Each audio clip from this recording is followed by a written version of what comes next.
नमस्कार। राजस्थान सरकार के सार्वजनिक निर्माण विभाग एवं सवाईमाधोपुर जिला प्रभारी मंत्री भजनलाल जाटव कल सवाईमाधोपुर के दौरे पर रहे। इस दौरान उन्होंने कांग्रेस द्वारा चलाए जा रहे हम अडानी के टोन श्रृंखला में सर्किट हाउस में प्रेस वार्ता की। प्रेस वार्ता के दौरान जिला प्रभारी मंत्री ने मीडिया से मुखातिब होते हुए कई मुद्दों पर चर्चा की। प्रेस वार्ता के दौरान जिला प्रभारी मंत्री भजनलाल जाटव ने बताया कि हम अडानी के ट्रोन नाम से कांग्रेस द्वारा एक श्रृंखला चलाई जा रही है, जिसके तहत देश के प्रमुख शहरों में कांग्रेस की ओर से प्रेस वार्ता आयोजित की जा रही है। इसी कड़ी में आज सवाईमाधोपुर में भी प्रेस वार्ता आयोजित की गई। प्रेस वार्ता के दौरान प्रभारी मंत्री ने अडानी मामले में केंद्रीय जांच एजेंसियों पर भी सवाल उठाए। प्रभारी मंत्री ने कहा कि केंद्र सरकार देश में बढ़ती महंगाई, बेरोजगारी और कुशासन से ध्यान भटकाने के लिए विभाजनकारी एजेंडे के तहत काम कर रही है, लेकिन कांग्रेस एक जिम्मेदार विपक्ष की भूमिका निभा रही है। केंद्र सरकार ने तमाम सरकारी एजेंसियों को बेचकर अपने मित्रों को फायदा पहुंचाने का काम किया है। 30 दिसंबर से 15 फरवरी तक LIC के शेयरों में भारी गिरावट आई है। इसी के साथ अडानी के शेयर में भी गिरावट आई है, जिससे निवेशकों के बीच गहरी चिंता है। निवेशकों के बीच संशय बना हुआ है। इसी बीच 40,000 करोड़ के शेयर डाउन आए हैं, जिससे संशय पैदा हो गया है, जिसके चलते जनता सच जानना चाहती है। जाटव ने कहा कि जब धोखाधड़ी हो रही थी उस समय सेबी क्या कर रही थी। इस पूरे घटनाक्रम के दौरान सेबी की चुप्पी केंद्र सरकार की मंशा पर सवाल खड़े करती है। प्रभारी मंत्री ने प्रेस वार्ता के दौरान केंद्र सरकार से पूरे घटनाक्रम पर सफाई मांगी है। इसी के साथ पूरे घटनाक्रम की जांच के लिए एक संयुक्त संसदीय समिति बनाने की मांग की। प्रेस वार्ता के दौरान प्रभारी मंत्री भजनलाल जाटव के साथ विधायक दानी सबरार और विधायक इंदिरा मीणा भी साथ मौजूद रहे। केंद्र की सरकार ने तमाम एजेंसियों को बेचने का काम किया है और अपने उद्योगपति मित्रों को फायदा पहुंचाने का काम किया है।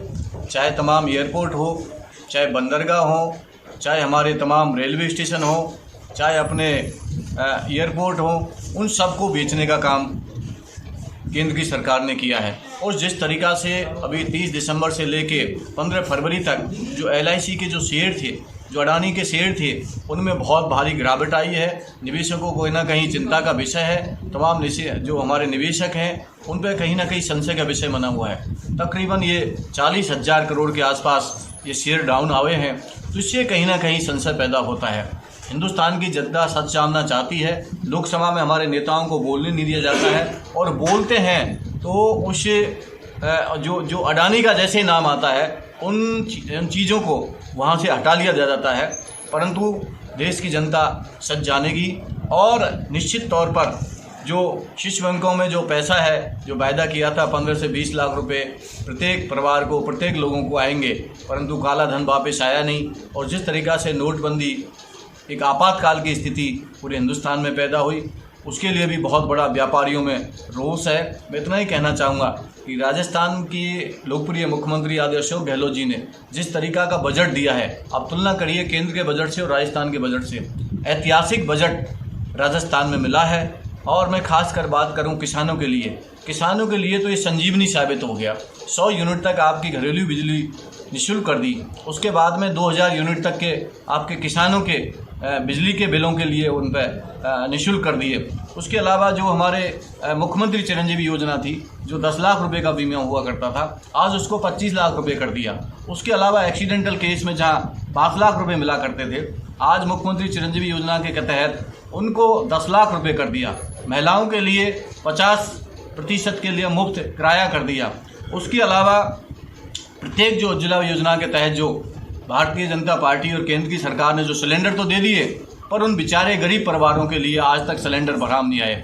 माननीय मुख्यमंत्री जी ने फैसला लिया, प्रति सिलेंडर 1 महीने के लिए 500 रुपये हमारी राजस्थान की सरकार देगी।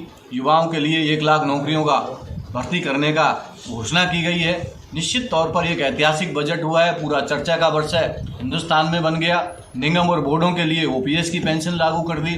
पहले OPS जो राज्य सरकार के जो कर्मचारी थे उनको घोषणा कर दी। लोगों में पूरे एक हिंदुस्तान में राजस्थान मॉडल बन गया। और अब मॉडल बनने के बाद ये एक्सेप्ट करने जो कमाल करके किया है, जिस तरीका बजट सड़कों के क्षेत्र के अंदर ऐतिहासिक काम हुआ है। 5 सड़कें प्रमुख जिले की हैं, उसके अलावा सिंगल लेन से डबल लेन है, तकरीबन 12,000 करोड़ के आसपास सड़कों का बजट है। तो हम समझ सकते हैं हर क्षेत्र के अंदर जिस तरीका की घोषणाएं हुई हैं निश्चित तौर पर वो पूरी होंगी आने वाले टाइम के अंदर। 1 लाख लोगों की भर्ती की जो आपने बात की वो क्या इसी साल में पूरी होगी? बिल्कुल बिल्कुल बिल्कुल, हम लोग इसी साल में हम लोग इसको भर्ती को पूर्ण बढ़ने का प्रयास करेंगे। कई भर्ती ऐसी होती हैं कि कोर्ट में जाके रुक जाती हैं, हमारी तरफ से पूरी कोशिश रहेगी कि हम लोग चरणबद्ध तरीका से इसी साल में हम लोग इन भर्तियों का शुभारंभ करें। मैं तो इतना ही कहना चाहता हूँ कि अब जनता में एक तरह का यही है कि राजस्थान की सरकार ने और माननीय मुख्यमंत्री जी ने जो बजट दिया है ऐतिहासिक बजट है और निश्चित तौर पर 2023 के अंदर कांग्रेस पार्टी की पुनः राजस्थान में सरकार बनेगी। और जिस तरीका से भारतीय जनता पार्टी और केंद्र की हठधर्मी के कारण आम जनता परेशान है, ना कोई काम हुआ, बेरोजगारी बढ़ती जा रही है, महंगाई बढ़ती जा रही है, अराजकता का माहौल है और पुनः 2024 के अंदर केंद्र में